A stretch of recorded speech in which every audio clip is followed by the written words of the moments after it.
Hello, I'm Ken Harris, and I'm going to do a little island type scene today. It's a very easy little painting to do, but like all paintings, it's just a matter of working at each section individually. The tools I'm using are a large or medium-sized knife and a small one, a long-haired detail brush and a short-haired one, a fan brush, and the main brush to paint with about 1.5 centimetres wide. I'm going to take a little blue with white, and we'll run the sky in. We need, just bear in mind that if you're going to have, if you want to have your clouds show up, and there are a few clouds in this particular painting, but if you want them to show up, then you need to bring the blue on with a little bit darker tonal value than normal. But I have picked up just a fraction too much medium.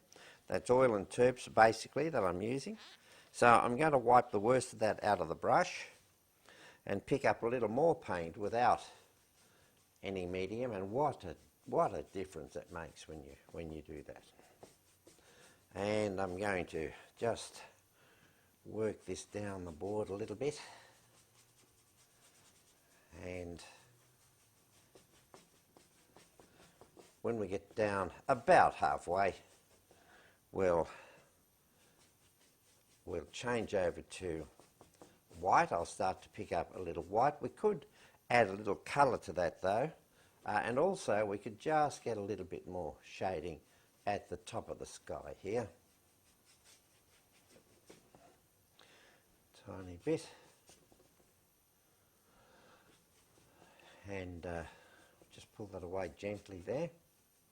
Now I'm going to wash the brush and put this little bit of blue up the top here, and I'm going to take a little burnt sienna and mix it with the white, and we'll do the lower sky with that. Just a tiny bit of medium this time, and we'll run this lower sky in here. Don't have a straight line across the sky, just fuse it up into the sky a little bit. And we'll we can if you, or you can if you so desire, run a few clouds in with this particular colour. Got a little bit of blue there, but it really doesn't matter. We don't want a straight line across this sky though. Just fuse it away in such a way that it's a roughish sort of finish there. I'm going to wipe the knife and take a little bit of that blue back with a little red. That's Art Spectrum's red. It is in fact called Spectrum Red, and a little bit of white in there, and I'm going to run a hill in the distance. This may be a little bit on the reddish side. Oh no, we could just add a tiny bit more blue to it. If the colour is not right, or you're not happy with the colour, it could be right for the painting, but you just may not be happy with it, then do something about it straight away and adjust the colour. This particular painting had a sort of a cliff face on the hill in the distance, and if you were going to sell this painting to anyone in that particular area, it would be necessary to run the hill in as it sort of appears in reality. That's quite important that you do that. Now the water there's a little bit of water in this area here. We could run it in blue, or you could run it in Viridian green and white, but I think if we run it in a palish blue, it'll come up quite satisfactorily. Let's run that across here. Gently run that in there, and there is a little bit of water coming around here also. I hope you can see there all right. Tiny bit of water coming around here. And the road itself, I'm just going to wash that brush again. The road itself we could run in a little bit, just get the feel of the paint, and I'm going to run that road in around here with a little bit of this Australian red gold. And we could add a tiny little bit of burnt sienna to creep it up to there, and we could run this little bit in here. However, I'm going to make that green in a few minutes with a bit of grass. I'm going to run in a little bit of grass there. And this area over here on the left hand side, we could run that in burnt sienna. Run it away gently along here and creep it up to this little bit of a road here. The road in this particular painting too has got a very pinkish sort of look about it. Why? I would have no idea, but it has. It also has a little bit of a purplish look about it in the foreground here. So run a little bit of that in there. I'm going to wash the brush again, and I'm going to pick up a little white and just a speck of red and get this tiny bit of pinkish look in it over here. Now we can come back to that in a few minutes and sort that out, but we need to just move that white a bit so that we've got a little more space there. We need to just put this purplish colour up the top here.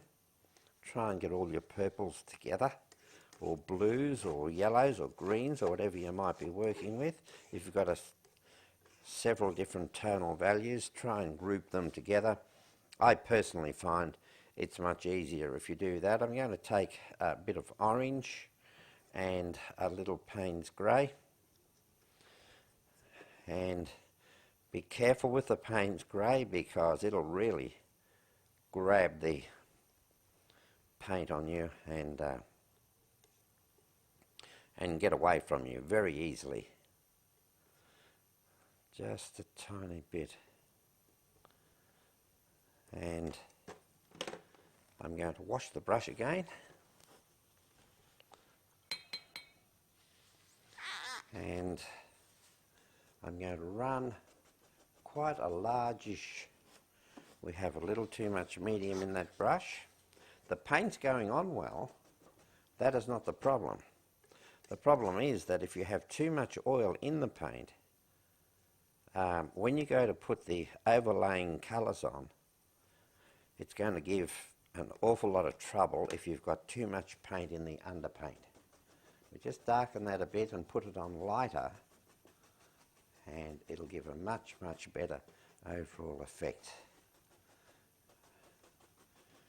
Just come along here a little bit, and quite a largish sort of bush in the background here. I have no idea what the bush is, but we also have one over on the other side here. Whatever they are, they grow pretty well. And I'm going to highlight that with a little green, that is yellow green. You see some magnificent colours in bushes in these Asian countries. We'll just introduce a little bit of orange into this. They do have a tree in some of these Asian, in fact most of these Asian countries, that has a very reddish look about it in the foliage, and it's spectacular. Now we need to run some trunks up there, and I'm going to use a little bit of burnt umber to do that. This is a short-haired brush,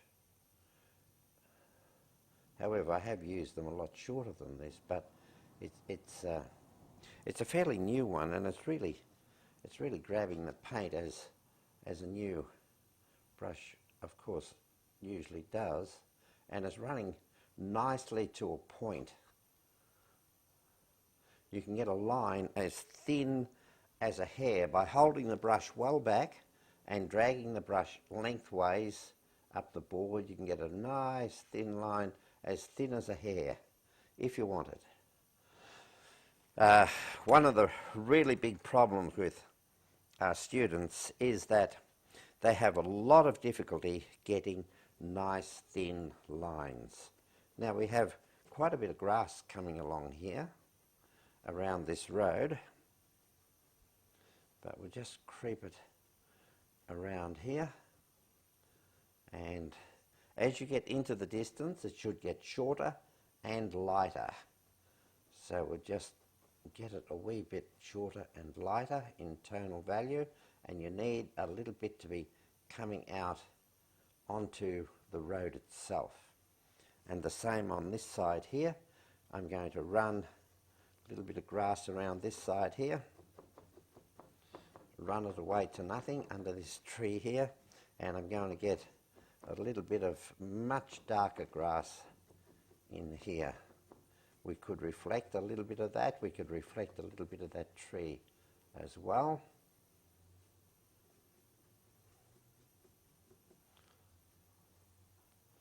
And again, a little bit coming out onto the road. It's about what we want. Now over here we'll just work up a little bit of grass and rubbish over here,